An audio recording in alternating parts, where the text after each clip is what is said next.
So now that I'm recording, I'm just going to repeat myself again. Sorry, ladies and gentlemen.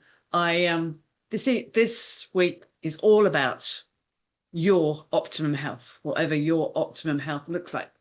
And I am going to get you to do a bit of writing by the end of this. And I also would like you to think about what you would like to achieve for your health going forward as a result. So give that a thought. You can write it in the chat if you like. And also, but this is all about having some fun. So if you didn't come in early on, we had some music because we wanted to set the vibe for being fun, high vibe, and getting something very different out of this this challenge than any other challenge I've operated before. And so if you have questions, there is no such thing as a silly questions, because if you're thinking of a question, you can bet your bottom dollar that someone else is wanting to ask the same thing. So don't be afraid of asking questions. We're not here to judge or anything else. We're here to have fun and get you to get a feel of maybe a different way of looking at health, or maybe you're looking at this way anyway.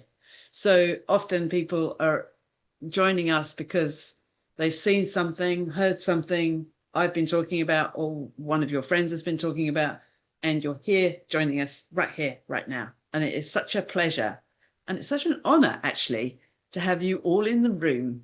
And if you're listening to this recording and you have questions, please do not hesitate to put a question in our group under day 2.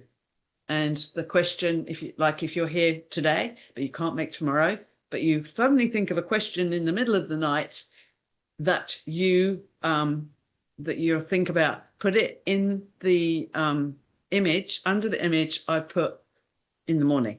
And then I'll cover that question tomorrow evening. It's not night, is it really? Because it's sort of in between time.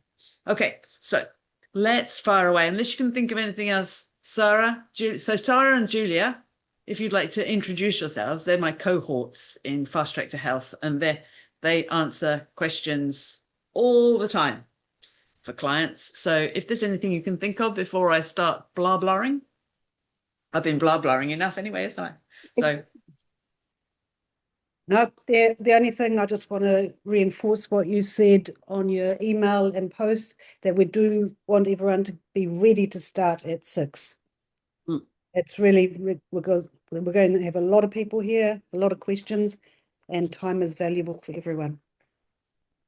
And so, so we are aiming at having a bit of music to get you in the vibe on the way in, and music on the way out. So so if you like music, come have a dance. So, and if you can come each evening, we will be noting who is on every evening, and you might get an extra way in the draw. And I will share towards the end of the week what I'm going to be giving as a prize. And some of you have already been getting friends on board as well, which is absolutely perfect. So, okay, let's get going. Julia, you didn't think of anything? You're good? I'm all good. Okay. Here, I think a lot of you know me, so I work as a medium. So I'm able to tune in also if you have questions in regards to doing any of the programs. But obviously I also like for you to do what Karen says first.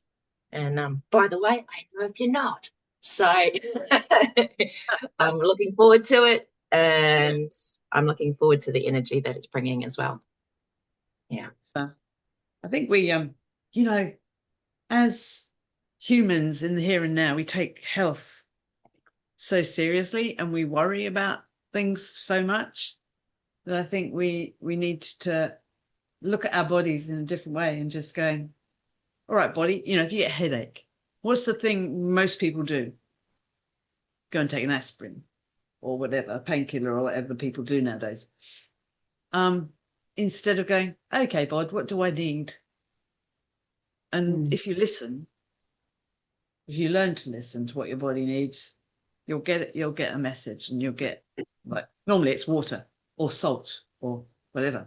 So Frank just asked a question, is it going to be an hour? Roughly. Doesn't have to. I think this evening's definitely going to be an hour, and the rest of the calls, well, it does depend on how many questions we have. So let's get on with my blurb, and so that we have more time for questions afterwards, if I can see my blurb in here. And of course, we're having fun and games technically, Yeah. because Sarah had a power cut and wasn't sure if she was going to be able to join us today. So anyway, right. Okie dokie. So here is my first slide. And so, as I said, I'm so excited to be doing this because this whole challenge came about rather spontaneously. So on Friday, I was thinking about our 12-week Fast Track to Health program.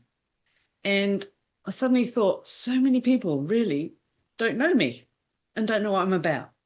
So asking people to commit to 12 weeks when some of them don't really know what Fast Track is all about. So, and I haven't run one of these 5-day challenges for quite some time. And I'm trying to think when I did the last one. And I think it must be at least a year and a half since I did the last one. So, and I used to love doing them.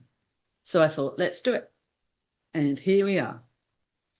For those of you who have done Fast Track to Health with me before, you may notice that this challenge feels a tad different, and it is totally and utterly intentional.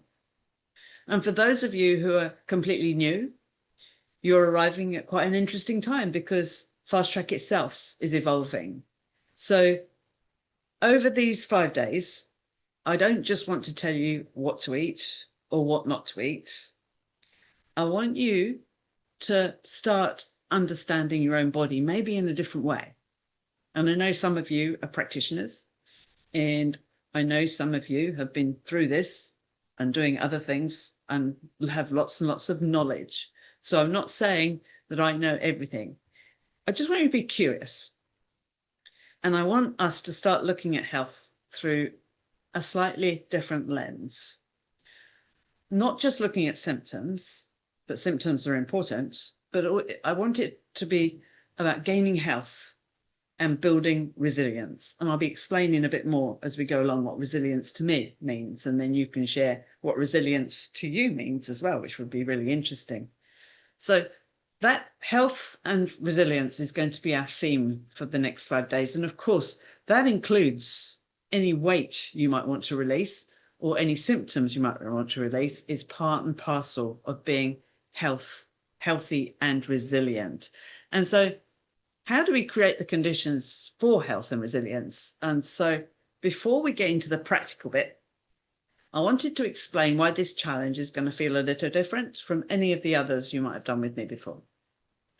As many of you may know, Fast Track has been part of my work for the last 16, nearly 17 years. And historically, a lot of people have come to me because they wanted to lose weight or because their hormones were all over the place, or both. And of course, those things still matter and they still get covered in Fast Track to Health. But the more I've thought about it, what I've actually been doing with my clients all these years, the more I've realized that underneath the weight, the hormones, the digestive issues, the tiredness and everything else, I've really been trying to help people gain health. And recently I've been thinking a great deal, as I said, about the other word is resilience. How do we help the body become better able to respond, recover, and adapt? Because I really don't want Fast Track to simply produce people who are brilliant at following a food list. I would love for you to understand why you're doing something. I want you to recognize what your body is telling you. And eventually, I want you to become confident enough to make many of these decisions for yourself. So I'm asking you to go on a bit of an experiment with me this week. You're going to experiment with your body, and I'm experimenting with the way I teach Fast Track. So let's see what we can discover by Friday. So the goal, health, and the direction is resilience. Weight matters. Hormones matter. Symptoms matter. But none of those things exists in isolation. Someone can be slim and not particularly healthy. Someone else can be carrying excess weight, but already making enormous improvements to their metabolic health. And sometimes we become so focused on the symptom that we forget to ask what is happening underneath. So instead of asking only, how do I lose weight? I want us to start asking, what does my body need in order to function better? And then something interesting can happen. When we improve the environment inside the body, weight begins to change. Energy improves. Hunger definitely changes. Sleep improves. Hormonal symptoms improve.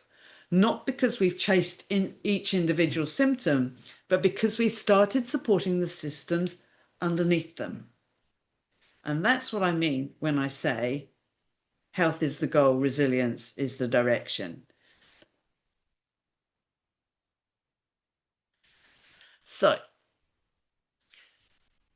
why we're doing things different. To understand why, we need to observe what and discover how. Some of you arrived on the Facebook group yesterday looking for the food list. And I completely understand why, because that's how my challenges have worked in the past. Here are the foods, here are the rules, off you go. But I deliberately wanted this challenge to be different.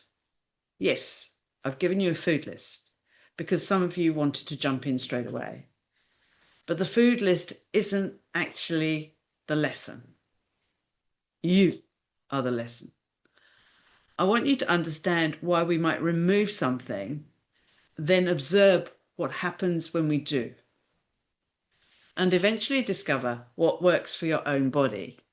Because if the only thing you learn from me is how to follow instructions, I haven't really helped you very much, have I? I want you to leave this 5 days knowing your body better than you did when you arrived. And if you do my program, Fast Track to Health, you will definitely know your body better than you did when you started. And this is the object of the exercise. So when I talk about resilience, I don't mean that nothing ever goes wrong. We're human. We're going to have stressful days. We're going to eat something that doesn't agree with us occasionally. We're going to travel, have Christmas, go out for dinner, get a poor night's sleep, have stressful experiences, lose loved ones, and experience all the things that come with being alive. To me, resilience is about capacity. How well can the body adapt? How well can it respond? How well can it recover? And how well can it rebuild? I don't want us or you, after doing a program like this, being more afraid of food or life, actually. Where possible, I want us becoming more capable of handling them. That doesn't happen overnight, but it gives us a very different destination. So what do I mean by that is if you are dealing with a health issue, it means that your body isn't able to handle what's going on in your world. Whereas if you build the terrain in your body, that helps build your mental terrain too. So it means that, and a hormonal terrain as well. So it means that we can cope better with what life throws at us. We don't get knocked sideways by something. So I had an experience the other day where literally I had a look in an email and it absolutely floored me. I won't bore you with the details. And a few years ago, that would have rocked me off my pedestal, and I probably would have gone off and hidden in a cave for a couple of days and then come back out. But this time I just looked at it and went, that's really interesting. and then I just got on with my day. That is resilience. And I've realized that I've been building resilience for the last 16 years. And will it take everyone 16 years to gain resilience? No, but it can take a bit of time. But it's actually, if you can use that time, enjoying the growth and looking at it as growth rather than just, oh my gosh, I've got to eat these foods, and I can't have my favorite, blah, blah, blah, whatever story we tell ourselves. So I hope that makes sense to you. So if we look at symptoms, I see symptoms as clues. And so whenever a client comes to me and they tell me their symptoms, I'm always thinking, okay, what's going on here? Da, da, da, da. So basically, your body is communicating with you constantly. Hunger is communication, thirst is communication, pain is communication, fatigue is communication. So hot flushes, bloating, craving, poor sleep, brain fog, changes in weight, all give us information. Now, that doesn't mean one symptom automatically tells us exactly what's causing it.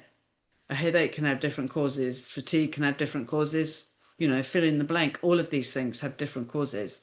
But the causes basically stem from stress. But we're going to go into that a bit more in another day.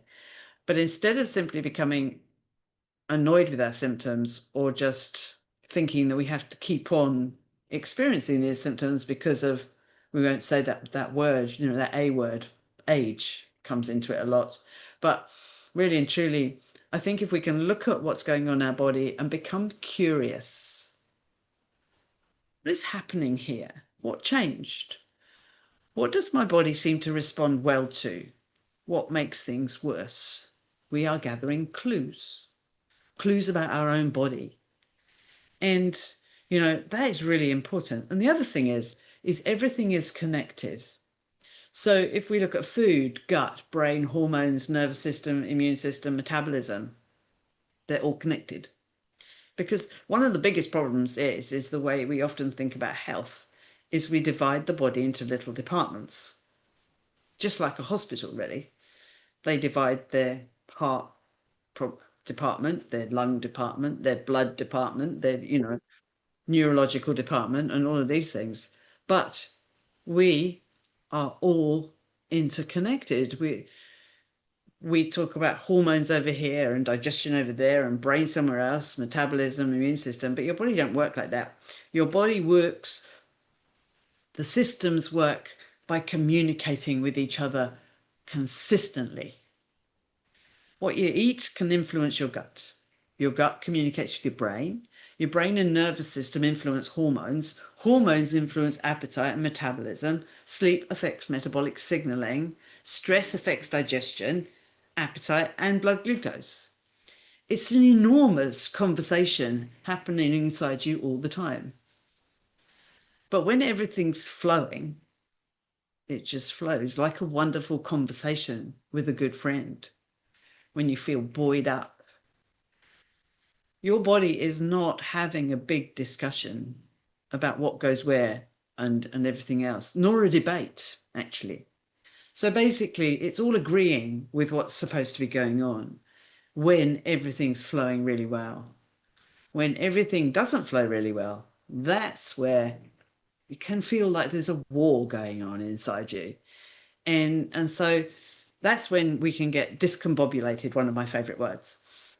And that is why sometimes changing something that is quite small can have effects somewhere completely unexpected, good and bad. And this week we're going to start joining some of those dots. And I think it's really exciting to start looking at the body in a different way. So very often the first step towards adding health is reducing what the body is having to deal with. And now we finally come to today's theme, and that's reducing the load. We often approach health by asking, what can I take? What supplement do I need? What should I add? But sometimes before adding more and more things, it can be more useful to ask, and this is what I always tend to do with clients, is what can I reduce? Now that probably will be certain foods. It might be alcohol. It might be constant snacking. It might be poor sleep or stress. Or we're not going to fix every one of those tonight, though. But I want to explain the principle of it. And so sometimes simplifying things gives us room to see what's actually happening. It's rather like trying to hear someone whispering while you've got 10 radios playing at once. Turn down some of the noise and suddenly you can hear someone whispering. So much easier. And so food is so much more than just an energy source. It obviously gives us energy. It gives us protein, fats, vitamins, minerals, and other compounds. But food also influences physiological signals. Different meals can affect blood glucose and insulin differently. Protein influences satiety signals and fat. Food interacts with our digestive system and gut microbes, and different people can respond differently to the same food. So, this week, I would like you to ask, what information and nourishment am I giving to my body when I eat this? And how does my body respond? So, why simplify the food? And this is the reason behind the low inflammatory food list. Now, I get clients on Fast Track to Health on a low inflammatory food list for 12 weeks. Why? Because we're actually reducing the level of inflammation, we're simplifying, and we're also observing. And that doesn't mean that every food we've taken out of the food list is inherently bad. It's a potential inflammatory food. So this food list came about when I specialized in allergy testing in the early 90s. And it's the start of my Fast Track to Health program. And basically what we found by reducing the foods that are potentially causing an inflammatory process, we start the body's ability to release that inflammation and then be able to work on what it needs to heal. And so when we do the low inflammatory food list, I always get you to jump on the scales. If you're not wanting to lose weight, I still get you to jump on the scales. So really and truly, the one thing, if you need to invest in anything right here, right now, is a set of scales. Not an expensive flash one that measures your body fat ratios and everything else. Just a simple pair of scales. In New Zealand, it can be Briscoe's or the Warehouse. In other countries, any of the cheap places where you can get a simple digital set of scales.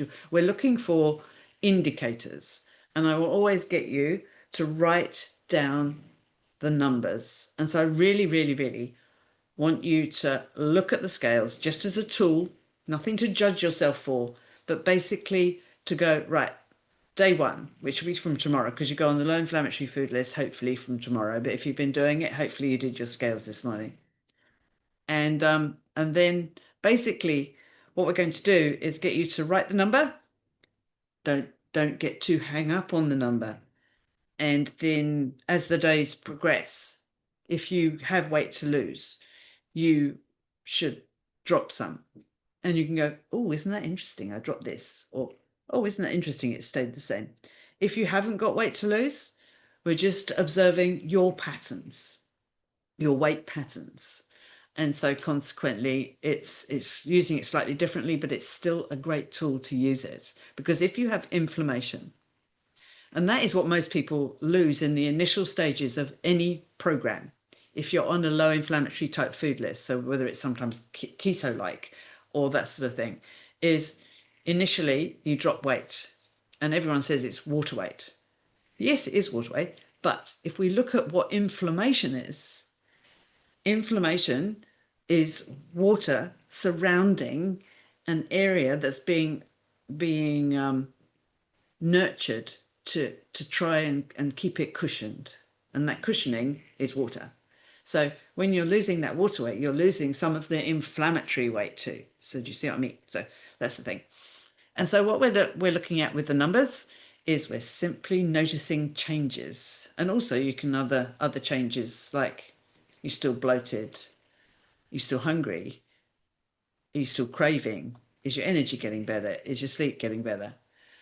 Aches and pains, etc., etc. So are any of your symptoms that you've noted down that you're actually suffering with right now, are they changing? And so at the end of 5 days, you will probably notice a difference. Now, it won't be huge, of course, but there will be a difference.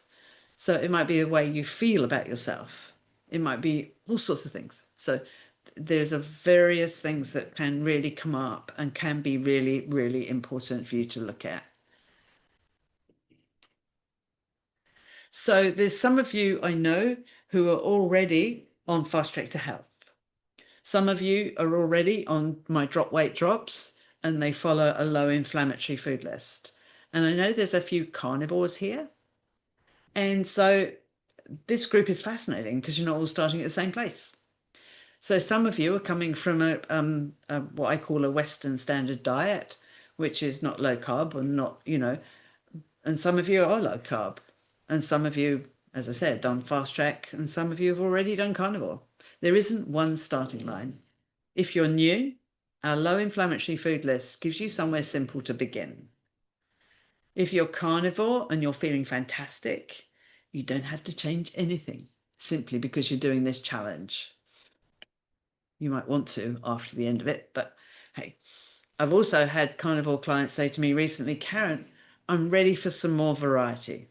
And that's it. That's wonderful. So that doesn't mean, however, throwing everything back in tomorrow, because we really want to see, and it actually gives us an opportunity to discover what our superfoods are.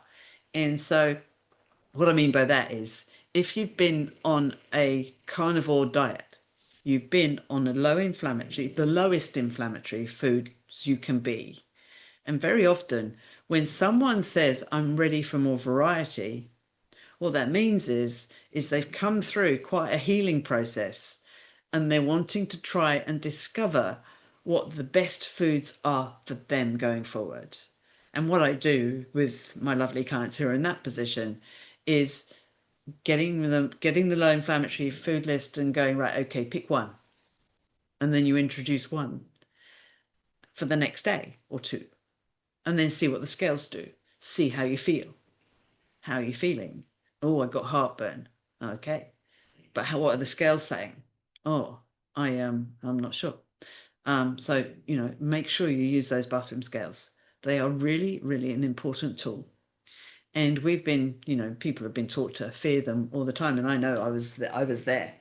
And so consequently, every day weigh yourself, not because obsessed by numbers, but you can really, really tell what's going on in your body with those little things. So the object of this isn't to be restrictive on yourself. The goal is finding what supports your health.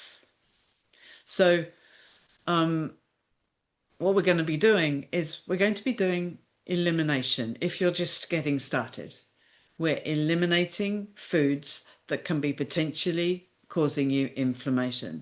They won't be the root cause of your problems. However, if we eliminate and we allow the body to settle into that rhythm and routine, then we're going to be able to see healing happen. Then we're going to be able to see weight dropping. Then we're going to be able to see how good we feel. And then we go into the discovery where we introduce something like I've just been talking about. And then you can observe. You're observing with your bathroom scales, but you're also observing with symptomology. Are you dealing with something else that went away?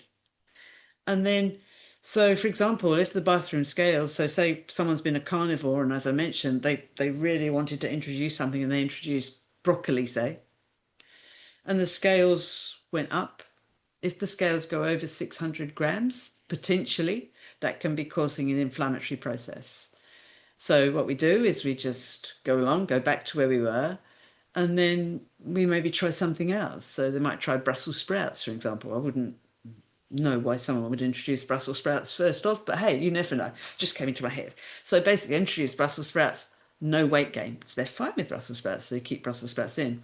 And then maybe they introduce some other things and they're all cool. Then they introduce broccoli again. Now, if the weight doesn't go up this time, that could have been something else that caused inflammation. And so consequently, it's a real sort of juggling act. But what I've learned, though, is that you, just because something has caused you inflammation over a period of time, is it doesn't mean that you are forever not able to have it. Because what I've learned over the years of doing my own healing, because let's face it, I wasn't exactly the healthiest bunny when I came into natural health 40 years ago. And so what I've learned over the years is when you start really healing yourself, then you can start having more food. So, for example, when I first did allergy testing, that's what got me into allergy testing, is I had an allergy test and I was gluten, dairy, and sugar. Sugar wasn't a big thing because I didn't have a lot of it. But gluten I had a bit and cheese I had a bit. I was vegetarian. Yeah, I was vegetarian at that time. And so cheese was quite a thing to come off because I loved it. I didn't like any of the other, but so basically I did that and I kept off these foods for a long time. When I accidentally had gluten, what would often happen is I would be floored. I'd be in bed for 3 or 4 days. And then I think it was about 2018, I accidentally had gluten and I just got a bit tired. So I wasn't floored. So something definitely, yes, it took a period of time, but something has definitely changed within my body. I don't have gluten because I don't really want it anymore. But hey, at least I know my body is becoming more resilient.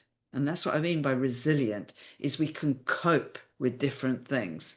So metabolic resilience means that we can go into ketosis, but also cycle into utilizing sugar as energy if we really need it. And this is where resilience becomes really exciting, because that's how we always used to be, where we used to eat to the seasons. We used to eat good quality food because that's what was all that was able to have. So this is what I believe I'm aiming towards, and I would love for you guys to be aiming towards too, is having total resilience. So your body and your mind doesn't get knocked by certain things. And I hope this makes sense to everyone. And so, and it is time. Healing takes time.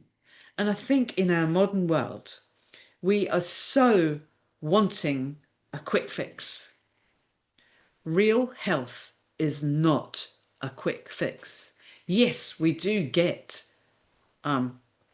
fast results, but then sometimes it will slow down as the body settles and as the body starts doing another healing boost. And then, it's always changing. Our body is always changing. So why don't we always make it changing for the better? And this is what I feel that we need to do. So the ultimate goal isn't an ever shrinking list of foods. Where appropriate, it may be an expanding range of foods that you know work well for you. And that gives you freedom. And importantly, it gives you confidence in your own body. And so we're not chasing perfection at all. We're gathering clues. And this is probably the sentence you're going to hear me say repeatedly. We're gathering clues.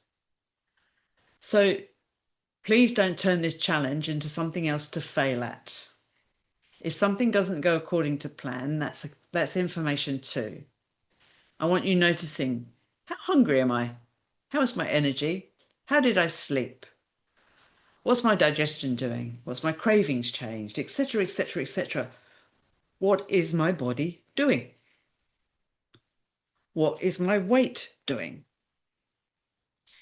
And so basically, if we can look at the patterns in our moods, in everything, then we're going to learn a lot about ourselves. What would you most like it to be? I would like to hear from you. if you got to Friday and one thing had noticeably improved, what would make you think, wow, that was worth doing? Would it be waking up with more energy, sleeping through the night, less bloating, not thinking about food all afternoon or all morning for that matter, fewer cravings, less pain, fewer hot flushes, feeling clearer in your mind, no anxiety, seeing the scales begin to move? There isn't a correct answer.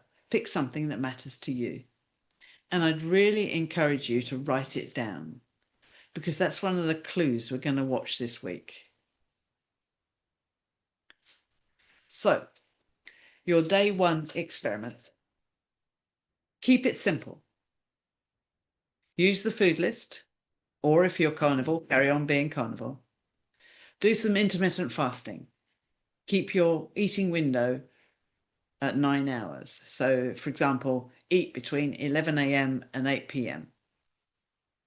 If you're prone to feeling lightheaded in the morning without breakfast, you will be dealing with blood sugars, and I would suggest taking olive oil therapeutically, 1 to 2 tablespoons in the morning, outside of your eating window.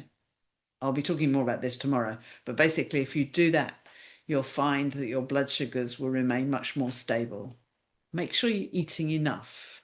This isn't about starving yourself, but it is about having 2 meals a day, if you can do it. 2 meals a day, and not eating in between meals. Why? Because it's another mini fast in between. So say, for example, you have lunch at 12 and then you have dinner at 7 and you finish about 8. Then you've got the time in between those meals that also the body can do some really, really good work. It can do the healing work.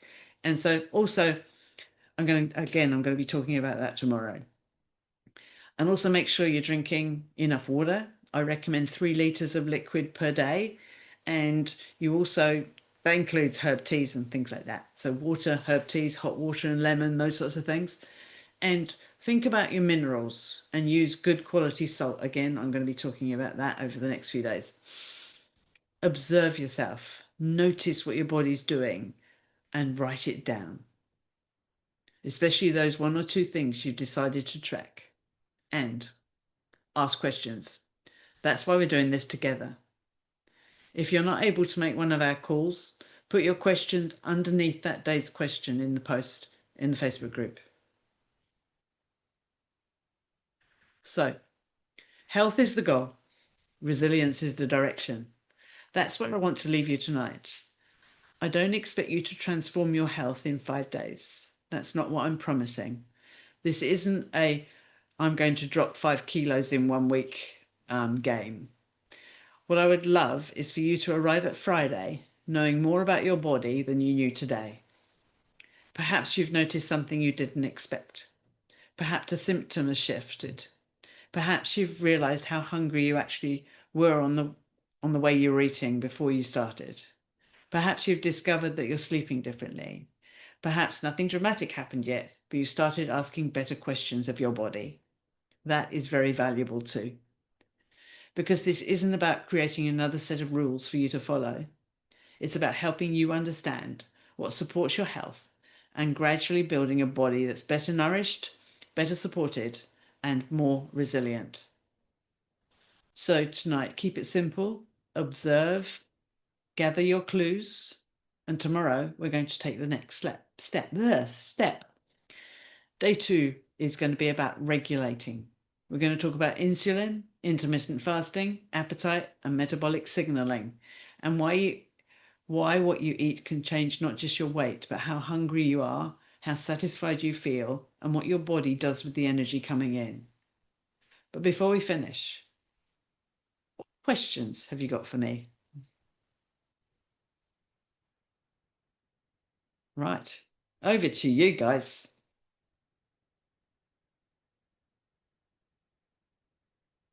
Unmute yourselves if you have a question. Yeah. Or if you want something to say.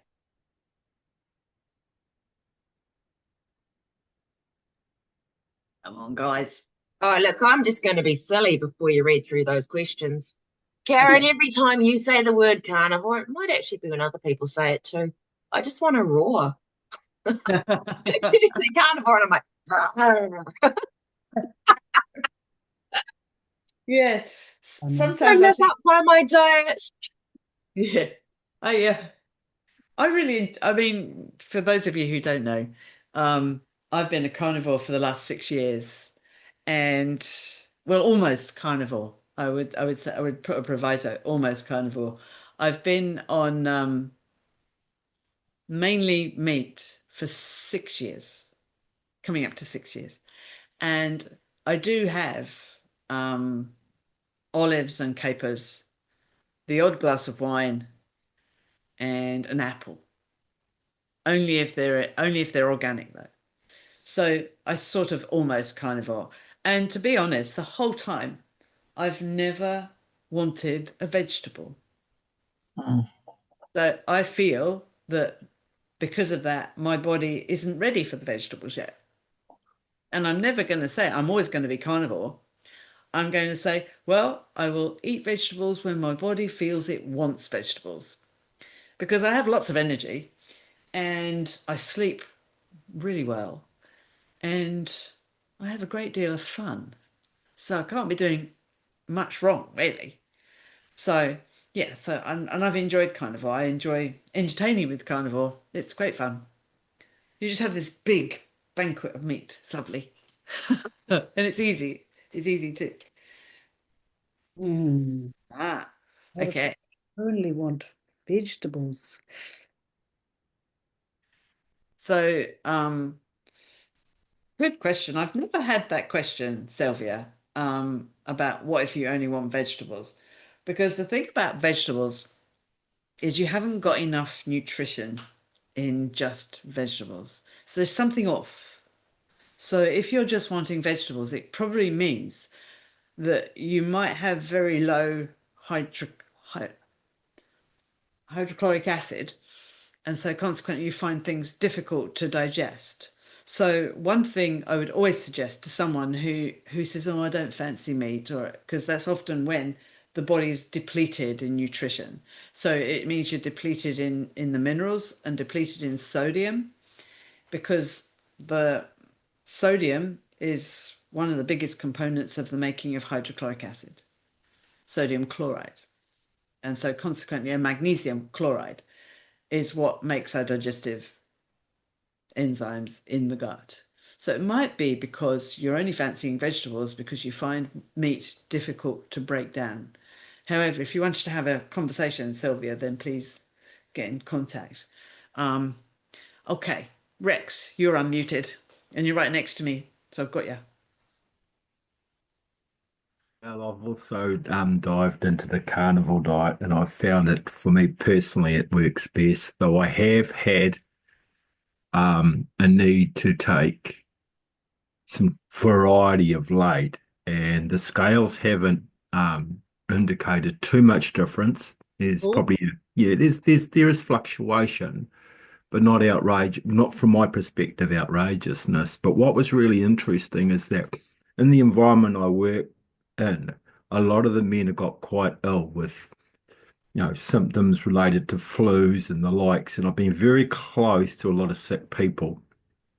And I've noticed symptoms, but I haven't been depleted in energy. So my question to you, like I've been feeling and spitting a lot of phlegm and fluid, but for me it feels like my body's just adjusting and getting rid of chemicals and toxins rather than actually feeling like I have to be in bed for a week, where some of my work colleagues are.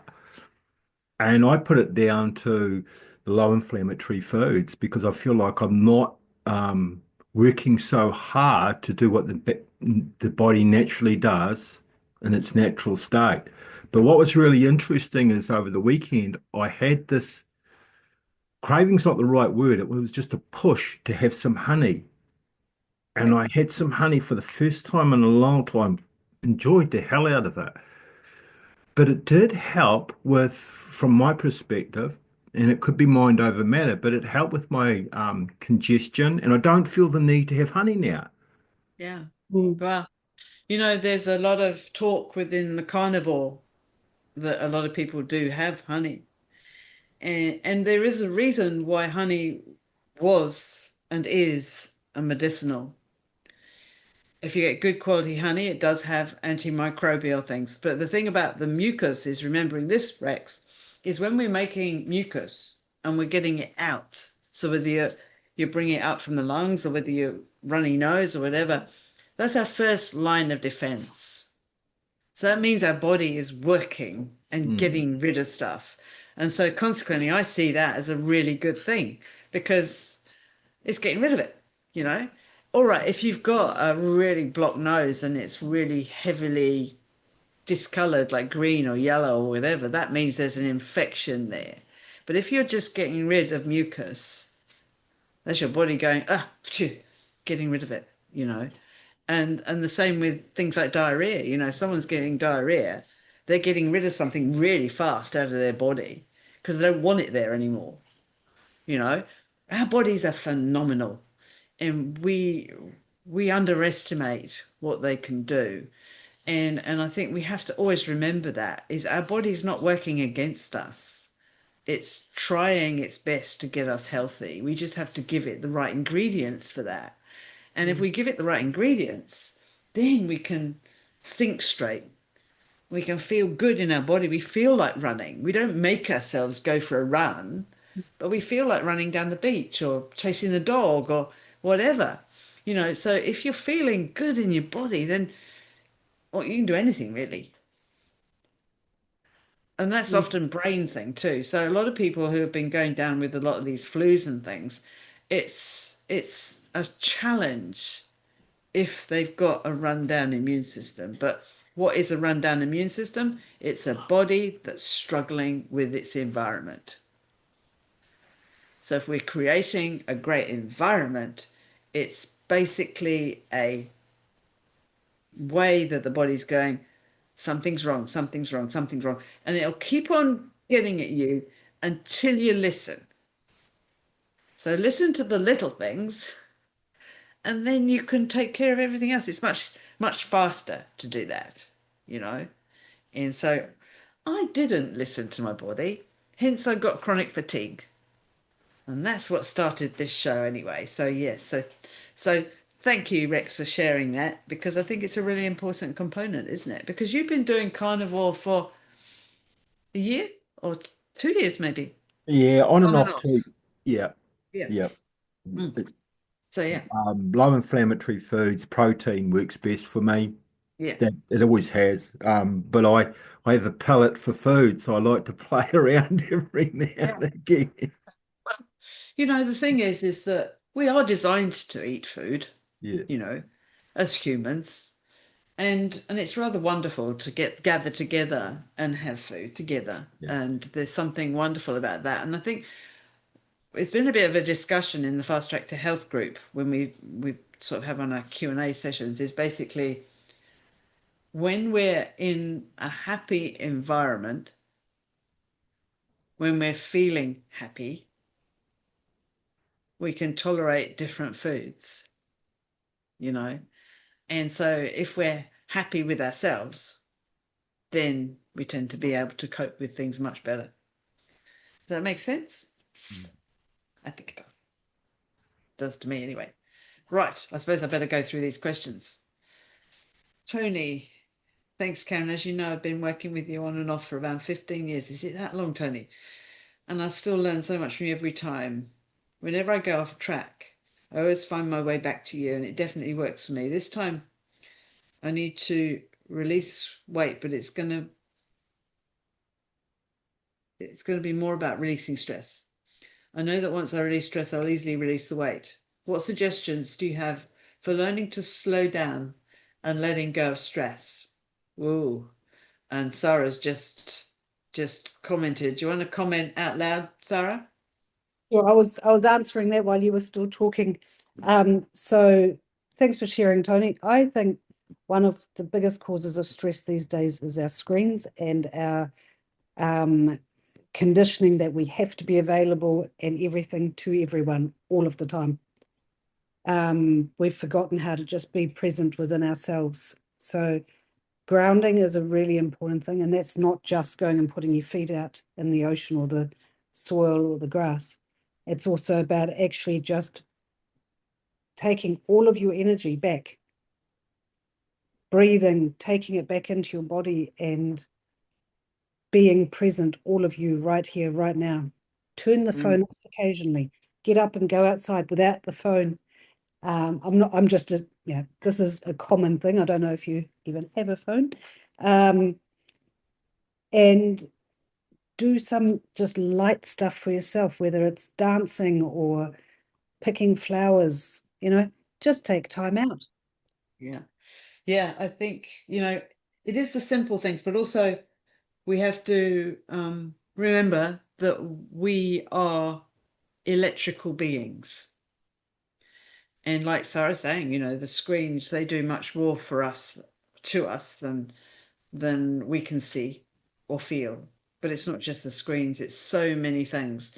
And so consequently, we have to really look at our lives and go, what do I love? Mm. And really focus on that.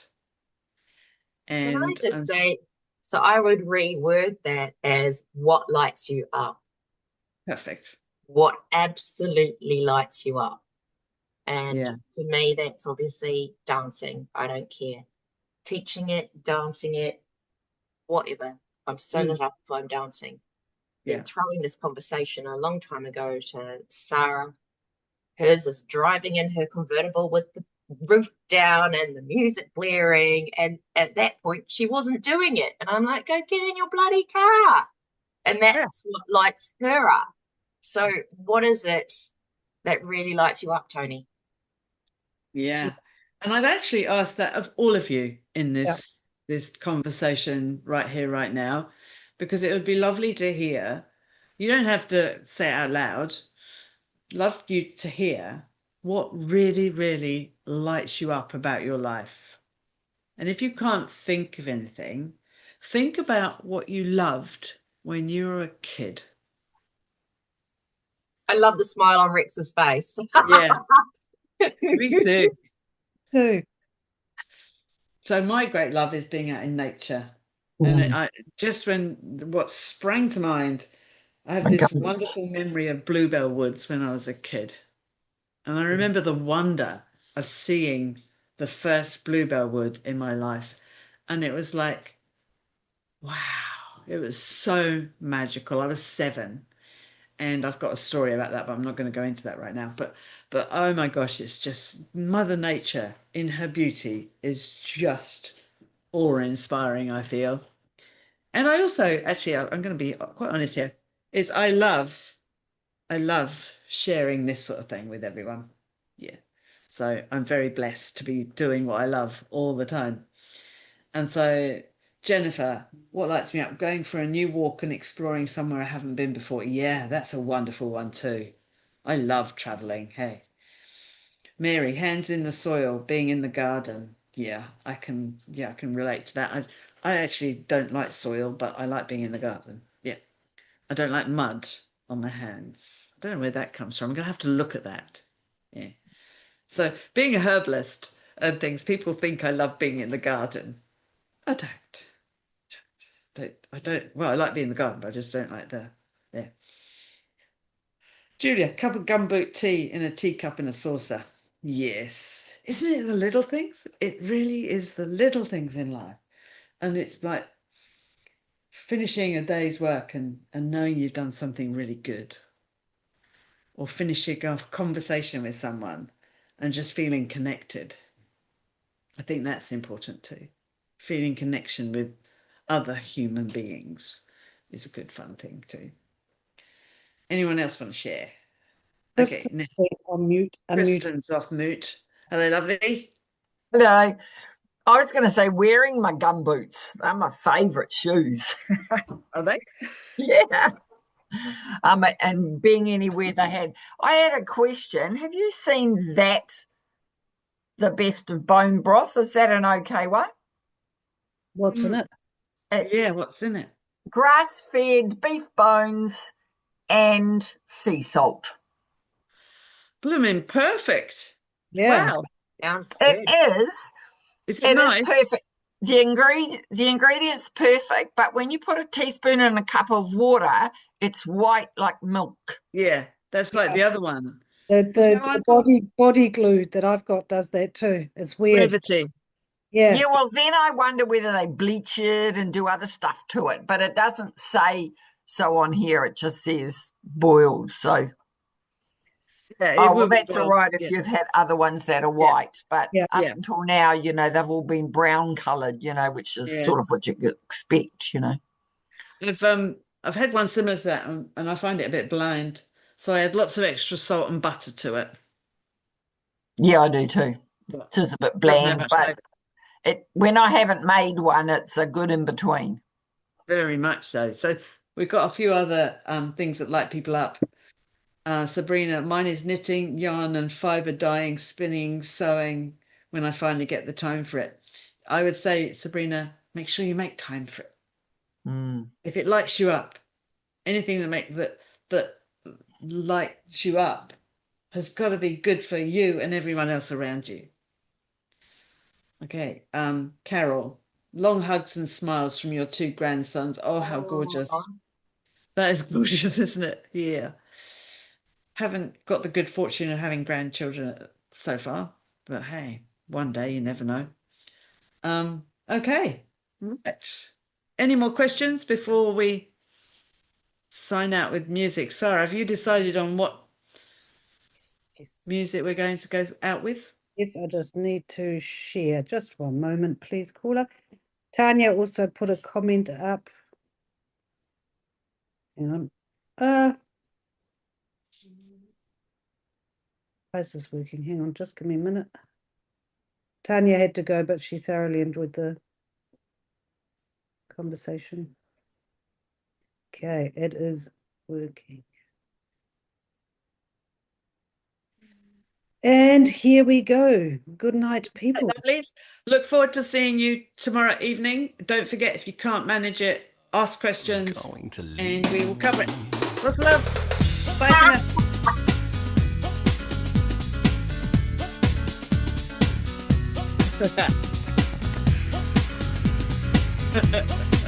Oh my God, Sarah, I love you. Too sexy for my shirt. Too sexy for my shirt. So Yeah, she sexy dances. it hurts. And I'm too sexy for Milan. Too sexy for Milan. New York and Japan. You can get up and dance, ladies and gentlemen. It's not obligatory, but it is worth it because you do feel good. And I'm too sexy for your party. Too sexy for your party. No way I'm disco dancing. I'm a model, you know what I mean. And I do my little turn on the catwalk. Yeah, on the catwalk.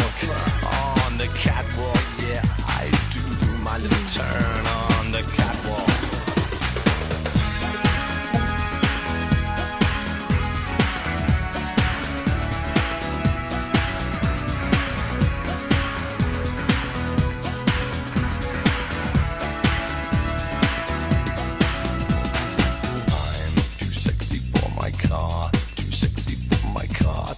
Sexy by far.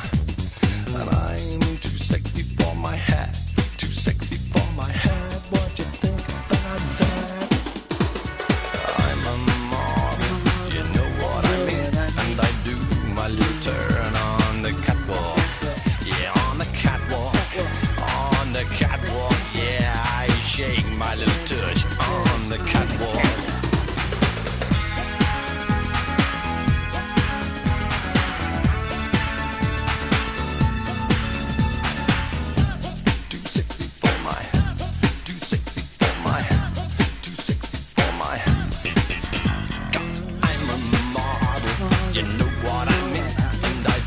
My little turn on the catwalk. Yeah, on the catwalk. Yeah, on the catwalk. Yeah, I shake my little tush on the catwalk. I'm too sexy for my cat. Too sexy for my cat. Poor pussy. Poor pussy cat. I'm too sexy for